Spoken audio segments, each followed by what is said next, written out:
이장 지혜의 문 역경은 삶의 강력한 활력을 제공합니다.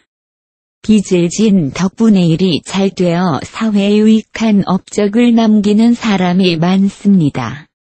빚도 일종의 에너지가 되는 것입니다. 지혜와 지식의 차이는 그것을 생활 속에서 활용할 수 있는가 못하는가입니다. 인간의 지혜는 뛰어난 분별력을 포함하며 양심이다. 지식은 그 자체만으로는 아무 소용이 없으며 방법 혹은 체계를 띄어야 비로소 진정한 가치를 지니게 됩니다.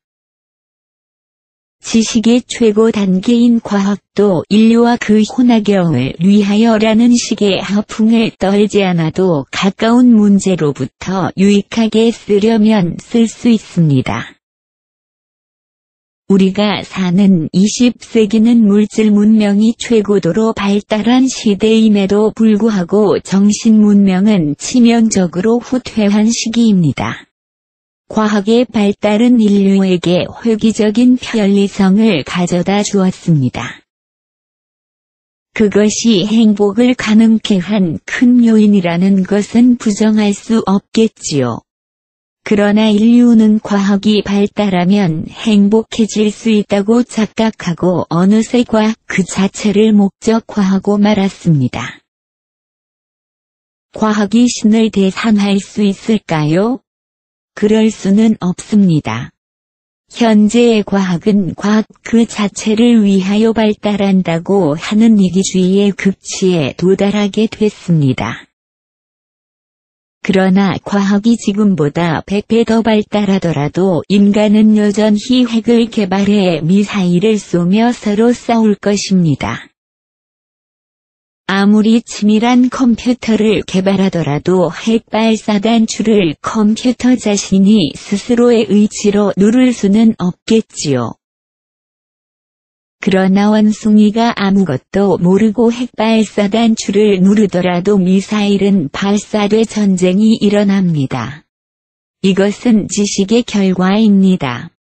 인간의 지혜는 실은 양심입니다.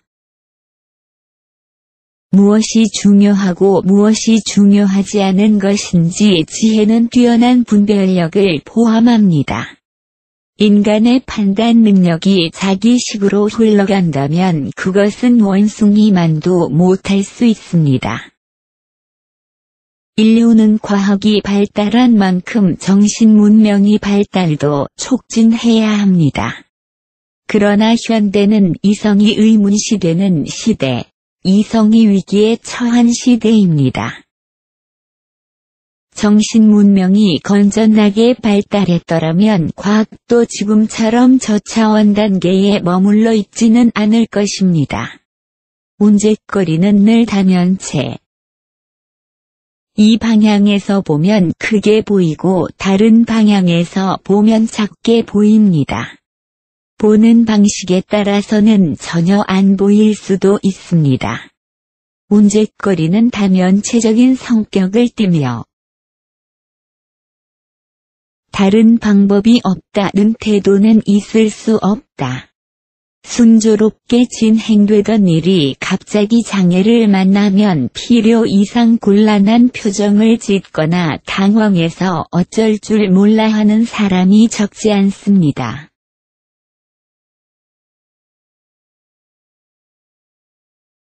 그것은 문제에 대한 면역이 적기 때문입니다. 그러나 당황하지 말고 차분히 난관을 타개하기 위한 방법을 찾아 대처할 필요가 있습니다. 해결 방법은 반드시 있습니다. 그 문제가 본인에게는 매우 중대해서 생명을 빼앗길 정도의 충격을 받을지 모르나 같은 문제가 다른 사람에게는 신경 쓸 필요도 없는 사소한 문제인 경우도 적지 않습니다. 문제를 어느 측면에서 보는가에 따라 반응이 달라질 수 있는 것이지요. 그것은 바로 문제거리는 늘 다면체의 성격을 띠는 것이기 때문입니다. 현명한 사람은 무죄가 발생해도 놀라지 않습니다. 문제를 가장 손쉽고 빠르게 해결할 수 있는 방안을 모색하기 때문입니다. 더구나 보는 방식에 따라 문제거리가 되지 않기도 합니다. 현명한 사람은 충격을 받고 쓸데없이 당황하는 것보다 어디서부터 접근하면 쉽게 문제를 해결할 수 있을 것인지 생각할 것입니다. 문제거리는 다면체적인 성격을 띱니다. 그러므로 문제를 보는 의견이 다를 수 있고 해결 방식도 여러 가지 있을 수 있습니다. 다른 방법이 없다는 태도는 있을 수 없습니다. 누구한테서도 배우려고 하지 않는 사람은 어리석은 사람입니다. 보통 사람은 학력이나 지위가 높은 사람, 부자나 유명한 사람의 말만 듣습니다. 자기보다 어린 사람이나 지위가 낮은 사람에게서도 배우는 사람이 있습니다. 이런 사람이 지혜로운 자입니다. 지혜로운 사람은 누구한테서나 배울 수 있는 사람이다. 어리석은 사람은 누구한테서도 배우려 하지 않습니다. 배운다는 것을 모르기 때문에 같은 실수를 여러 차례 반복합니다. 지난날의 경험을 전혀 활용하지 못하다 보니 같은 실수를 반복하는 일이 당연하겠죠.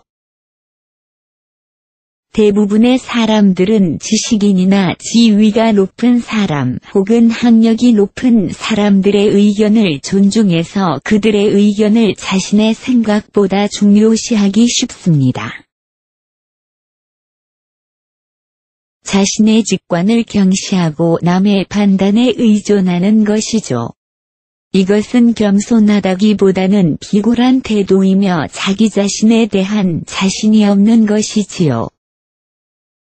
많은 사람들이 이런 행동 양식을 보입니다. 그러나 지식인이나 학력이 높은 사람들의 판단이 항상 옳았을까요? 오히려 전쟁이나 쓸데없는 마찰이 일어난 것은 대부분 그런 사람들의 의견이 계기가 된 것이 아니었나요? 지혜로운 사람은 누구한테서나 배울 수 있는 사람입니다. 슬기로운 사람은 식견 있는 사람들은 물론 떨어지는 사과를 보고 만유인력의 법칙을 알아냈던 뉴턴과 같이 삼라만상까지 스승으로 생각하는 사람입니다. 현대는 정보사회이므로 어리석어서는 정보수집도 못할 것이고 평범해서는 정보수집에만 신경을 쓰게 될 것입니다. 올바른 판단력을 기르기 위해서 지혜로운 사람들의 생활 방식을 배웁시다. 사람은 논리에 근거해서만 행동하는 것은 아닙니다. 이해관계나 옳고 그름을 따지지 않고 움직일 때도 있습니다. 그것은 마음이 있기 때문입니다. 인간이 동물과 근본적으로 다른 것은 마음이 있어서 감동할 수 있다는 점입니다. 인간 감정이 미묘한 흐름을 이해하는 것이 매우 중요하다.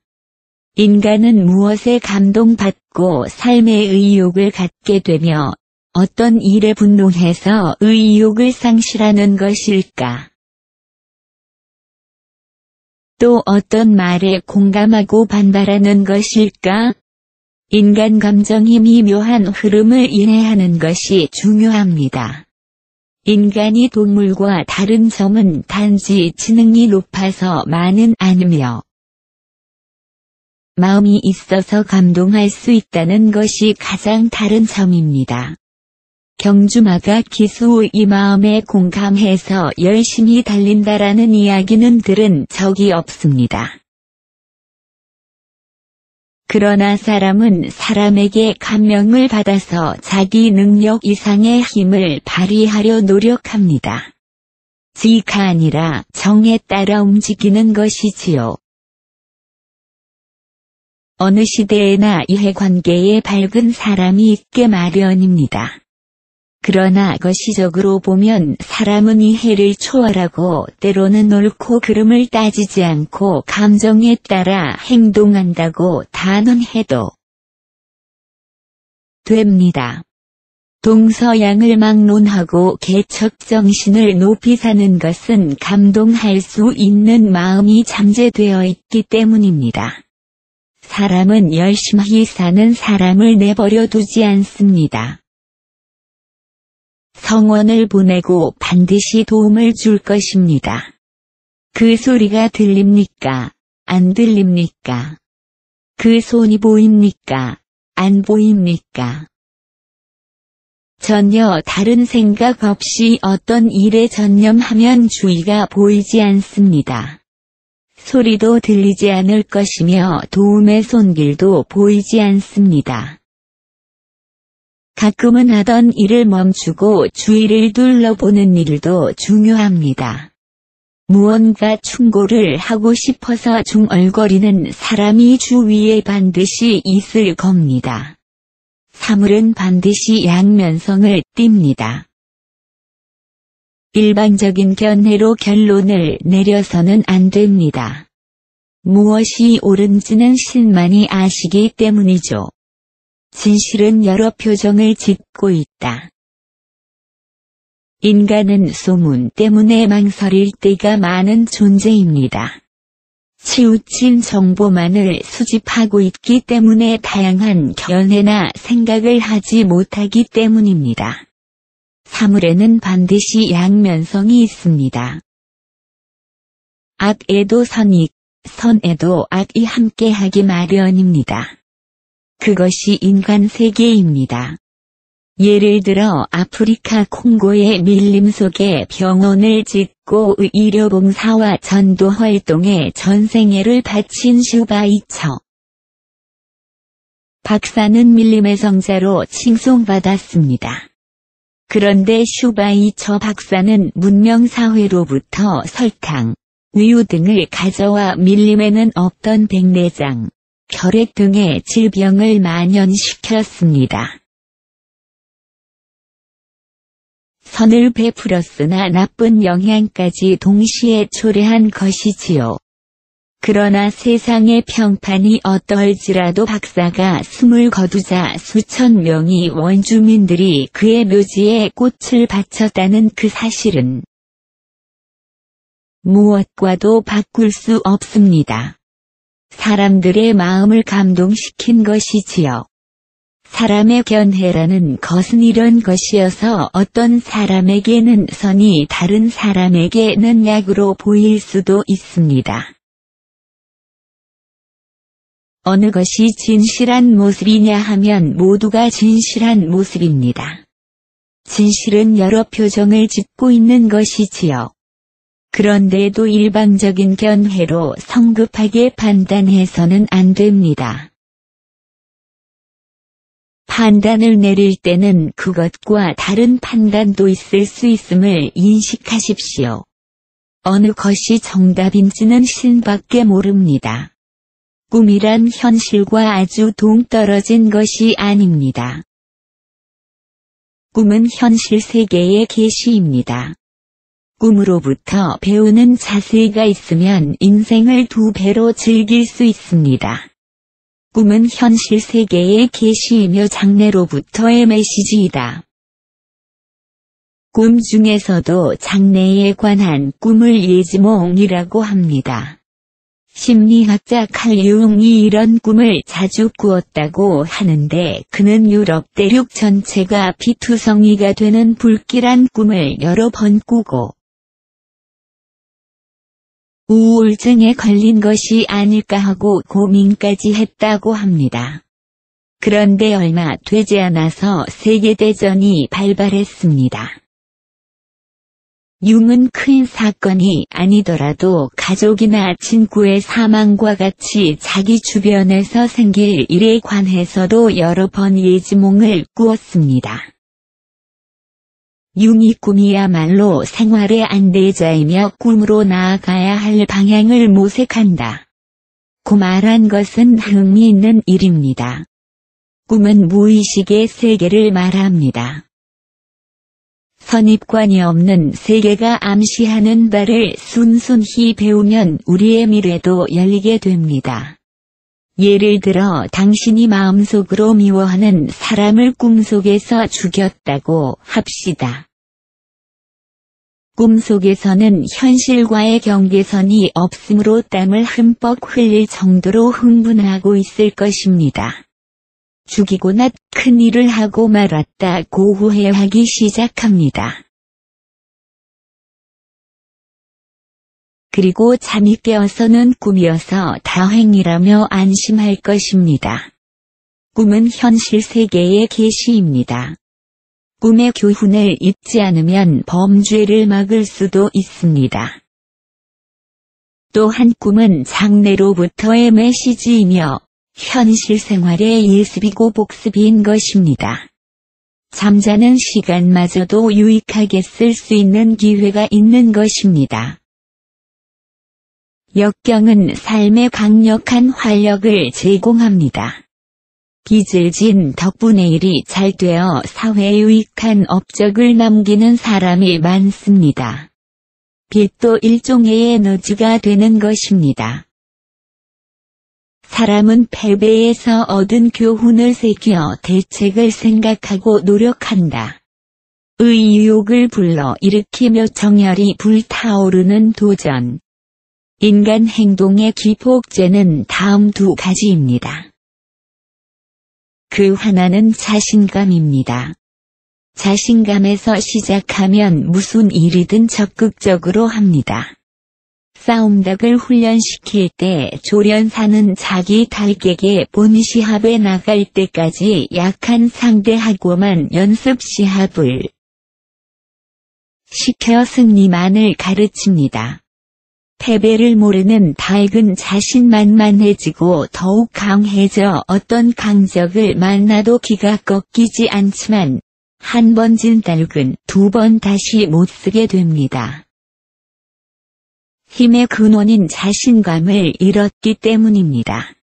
사람도 한 번 지면 자신감을 잃게 되지만 패배에서 얻은 교훈을 새겨 대책을 생각하고 노력합니다. 그리고 자신감을 회복해 재도전하게 됩니다. 그리고 또 한 가지. 이제 자신감의 반대편에 있는 열등감 콤플렉스의 원동력이요. 활력이 되는 것입니다.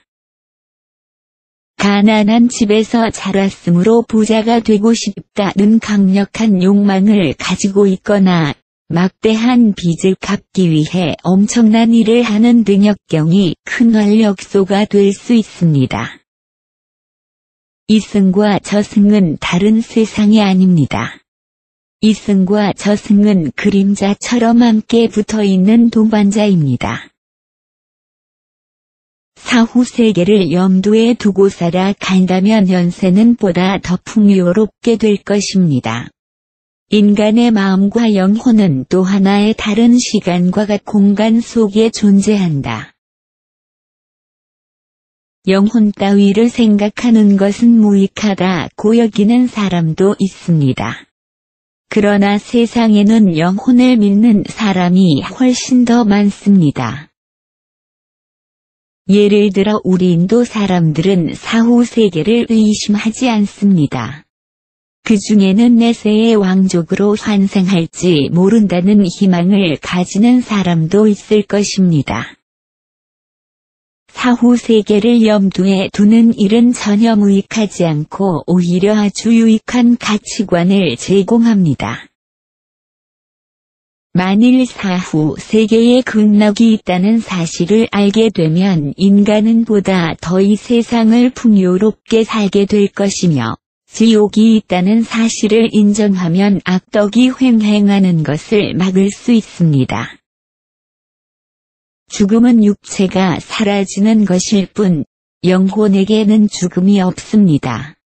육체는 이승이라는 시간과 공간의 3차원 세계에서 사는 것입니다. 즉 상하, 전후. 좌우에 구별이 있는 세계에서 사는 것입니다.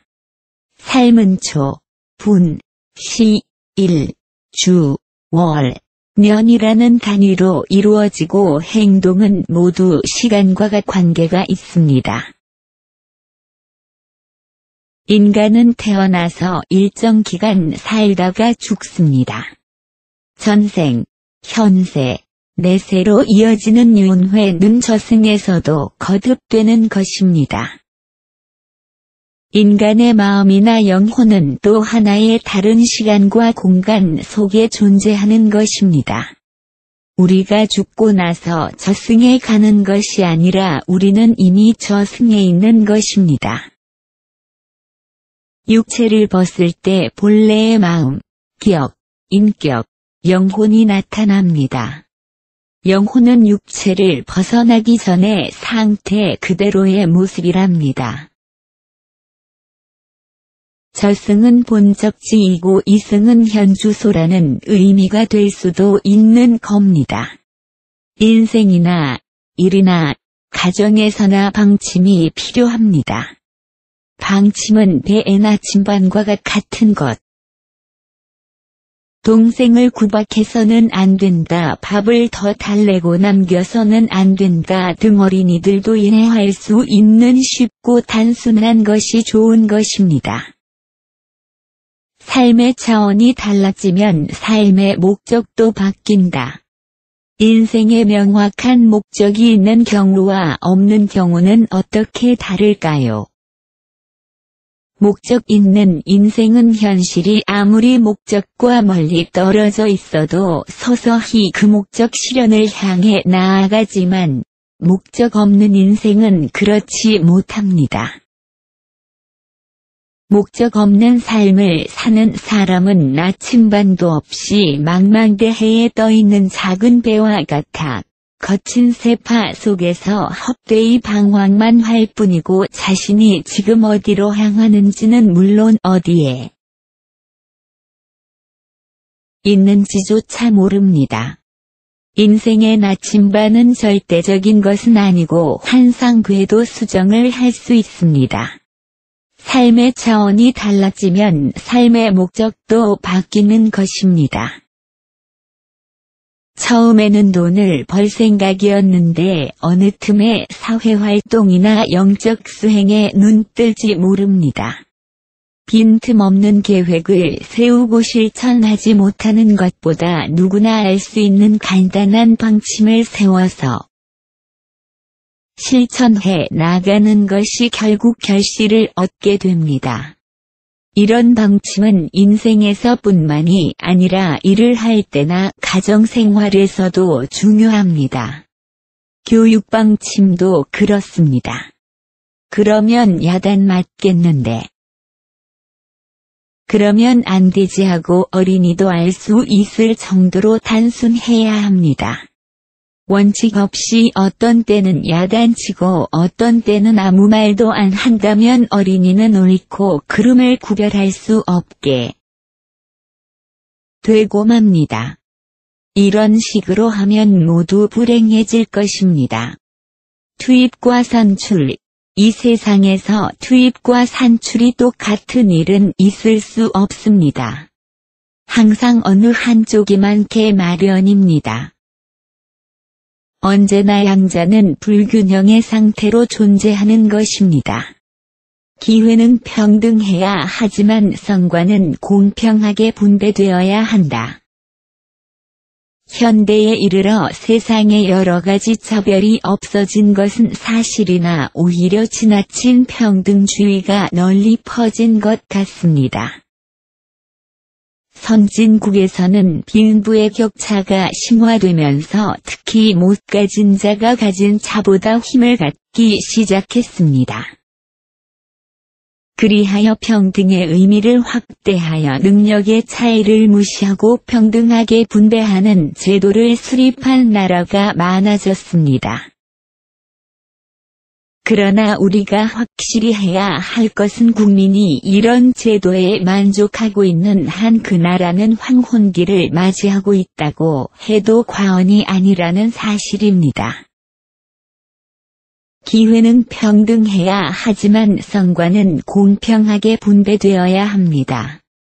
최선을 다한 사람에게 정당한 대가를 부여하는 제도가 없어진다면 사람들이 활력을 잃는 것은 단지 시간 문제일 따름입니다.